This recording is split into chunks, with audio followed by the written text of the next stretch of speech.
for TNC Pro Team, they kind of got the gist of what Onic Philippines is trying to do by getting the Selena for Super Friends and even the Kalea. But looking at the index now, it's more of a late game spike here for TNC Pro Team. Yeah, I mean, again, it's as we've mentioned earlier, Onic, they do have mid game. They have the capacity to snowball, but if they don't get King Kong enough, if they don't give King Kong enough farm and space, they're just gonna naturally lose to this lineup of TNC. Let's see, because it's going to be a do-or-die match for our second match of the day. Only one can survive. Let's head on over to the Land of Dawn to get to know more on today's game. Casters, it's your time.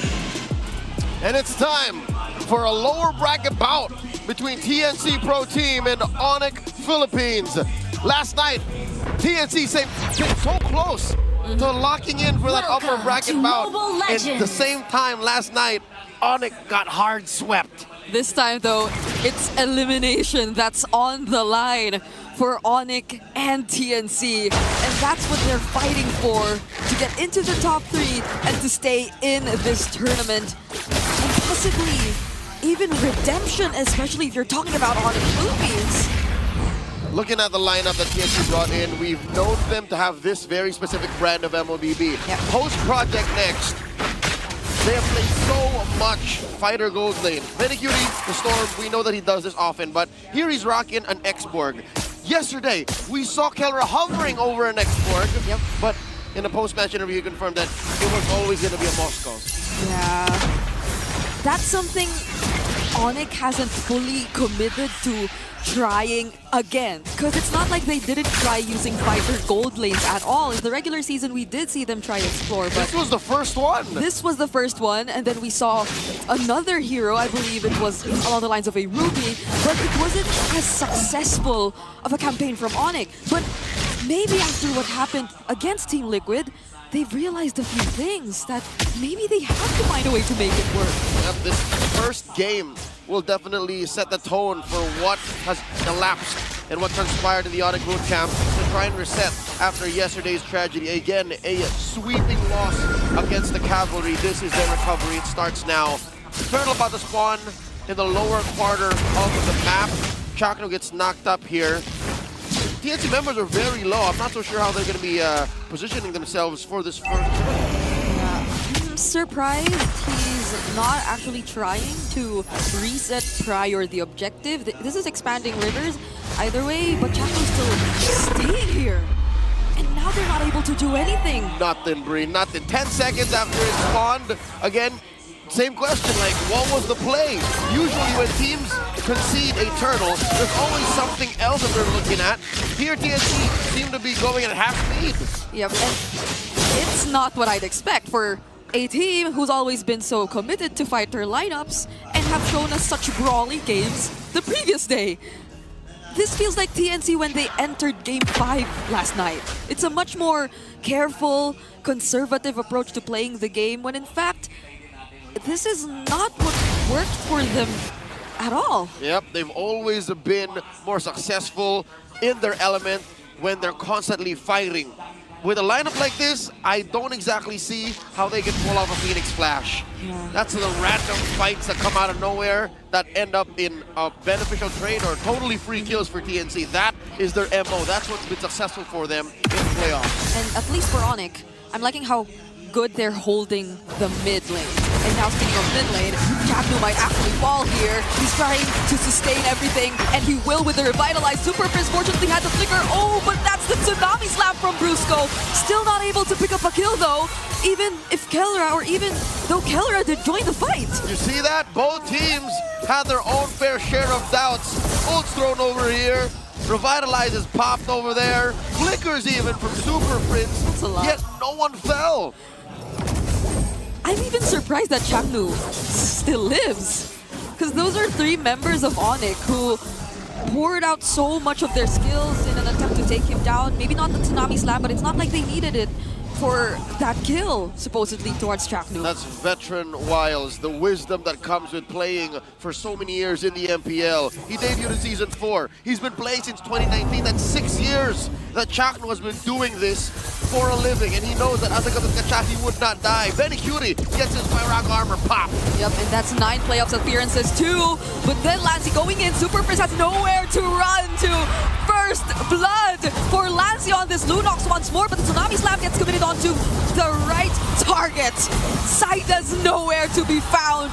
And there's another kill that goes into the hands of King Kong. Oh my god, Kirk going from target to target. Kelra dealing damage as well. All enough time for King Kong to take the turtle. That was such a quick decision from Onic Philippines. Even though the fight was still on, King Kong did not decide to join at all. No. He just had to focus on his priorities, and being a Yisun Shin, this is such a great start. And that puts them almost 2,000 gold ahead. 5 minutes in, 2 turtles in the back pocket. This is the Onic we've been looking for. Penny again gets his Firaga armor pop. A trap triggered. It's not a good game to be an X-Borg. It's not a Farsa mid lane you're seeing in Super Prince, but the way he keeps bursting the Firaga armor essentially feels the same.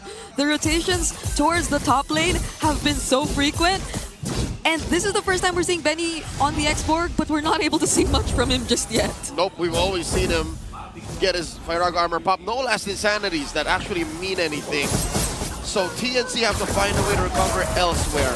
And it looks like the EXP lane ain't gonna be it. Folks, in case you've just joined us recently and are not aware of how things work, there are gold lane fighters now. So this is not a mistake. You're seeing an Arlen versus a Lapu-Lapu in the EXP lane and a CC and an X-Borg in the gold lane. Do not be confused about which is the EXP lane, because it's still the Arlot Lapu. It's just that we're currently at a point where even the gold lane mostly revolves around fighters now. Yep. And maybe it's also because of, oh, hold on. Tsunami Slam! Now that's an XP lane pickoff. We were just talking about it, and 3-Mar gets taken down.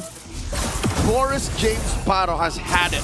Since yesterday, he's been struggling to get his team to a good position, and now he said he'll just put it into his own hands, literally, serving up kills. 3-2 now, still keeping that 2,000 gold lead, and King Kong farming. I think he's had it with this question of, so really, who's the king of the jungle? It's him! Individually, He knows it's him! right, it's like individually they woke up. Brusco now deciding to pick the Kalea. Oh, he is a bit more decisive in terms of the pickoffs. Hold on though, there's the Firaga armor, he's intact. The last insanity we finally see it. Zaida actually gets the objective this time. Will Lancy survive though? He gets to walk away. The flicker knockup from Brusco. Lancy does not survive, and that's the last insanity just to escape. Kirk making things work as well. But so far, it's just TNC who lose a member. Oh my god! And it's no longer just one. The Monster Mage shows up! A flicker and a kill on a Betty!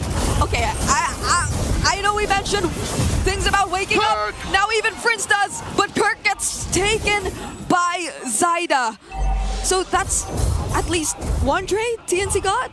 But in the past few team fights we saw, King Kong, Brusco, Prince, they've all had their individual highlights already. This was what was lacking from them yesterday. That's right. And now TNC are looking for a way to get into a dominant position. You need to get some offense in there. And Kelra pops that curtain call, throws it between Lancy and 3-Mar, almost takes down Lancy. Oh, he's gonna get punished hard. Zaida. He finds him there. Could have been really close for Lancy though. They're not letting Lancy serve as a secondary core in this situation. Nope. It's like they know that's what Lancy's supposed to do. So maybe that's also why they've put so much emphasis towards the mid lane. A lot of fans online, armchair analysts, and everyone who has an opinion thinks Lancy needs to step his game up, and Onic are pressing hard on that. They're applying pressure on TNC's mid laner, their team captain. And I'll tell you now, I get it. This is the right thing to do. If Lancy gets into a position where his damage is real, and he can start acting as a threat magnet as well to Selena, so that, oh my god, oh my! There's another setup from Brusco. He's mad, I can feel it. Yep. Now there's a Mountain Shocker too. It's a combo wombo. You're gonna get hit by one of these things, these arrows, those tsunami slams. Everything. Even Kirk is a real threat to Lancey. We don't even get to see the final slashes yet.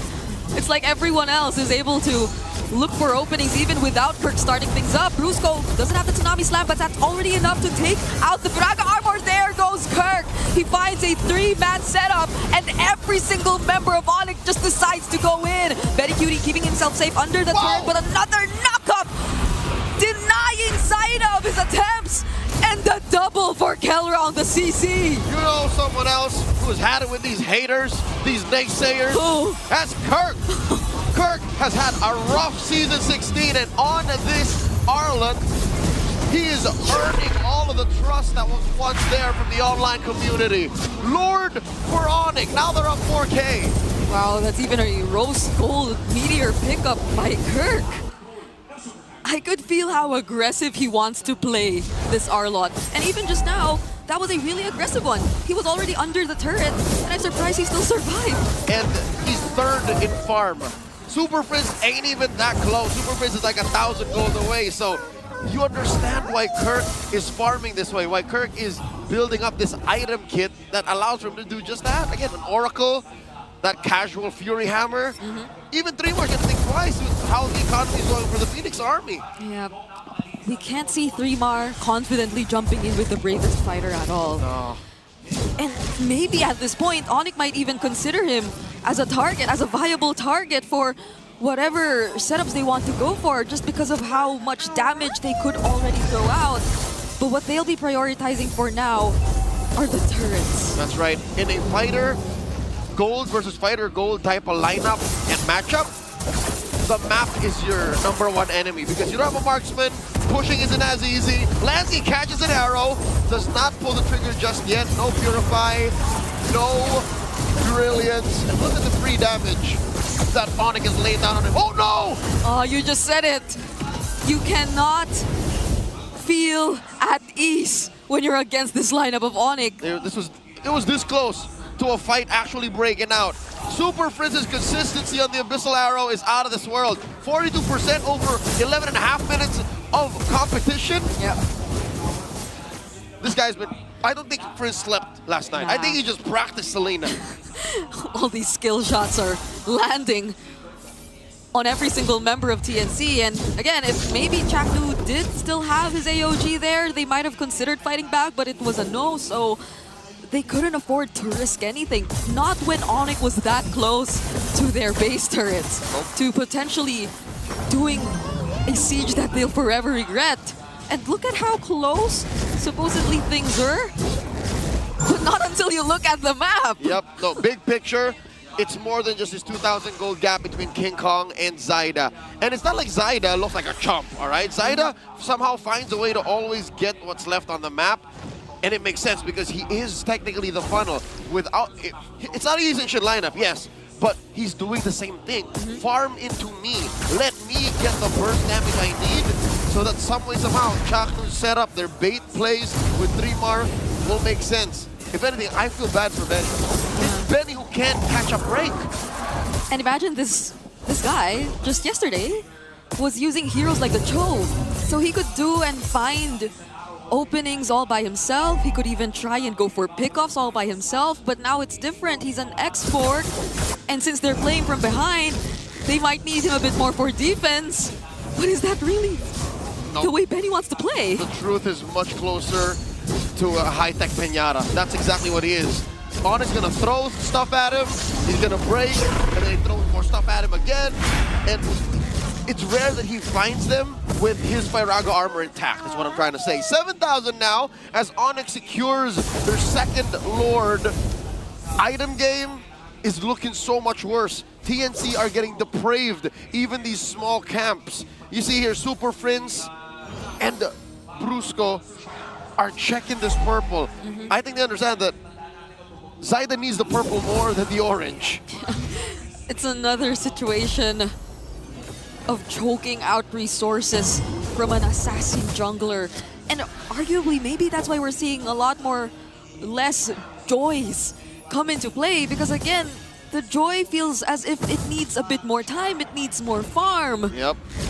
And now Onic know exactly how to prevent Zaida from getting to that point where he could just fight head on Oh my goodness, the brilliance was already used. And it was quite a point-blank arrow. It's just, you can never tell when Super Prince decides to flicker in and jump you. Approaching a 9,000 gold lead Onic has, and it's miserable. The purple does finally spawn, but King Kong's gonna take it away like your lunch money. Joy is in this category of junglers like Hayabusa, like needed. Final slash on 3! Now they're looking for action. Zaida trying to go from behind, but the Tsunami Slam was ready to deny him of another trade. They actually get to take down 3mar with that setup by Kirk. And not 3mar, that's a Lapu-Lapu. Mind you, did not have the time to get the damage reduction, did not have time to get some spell vamp, and that's the last insanity! Oh my goodness, because of the brilliance, the arrow landed on Benny. And now Jackno's next. Zaida trying his best just to clear the ways, but it doesn't stop Onic from clearing every single base turret left. Mount Shocker by King Kong, threatening a TNC. There's a Tsunami Slam! That's a fleeting time, Kalea. And Onic will not prolong this game any longer. A 15-minute game that goes over to Onic. The Super Fam are back with their first win in the playoffs. A lightning round against the TNC. Pro team 1-0. It's been a while since we saw the Kalea, and it's great we saw it in Brusco's hands. Now this looks like TNC. I want to hear what Athena and Midnight have to say about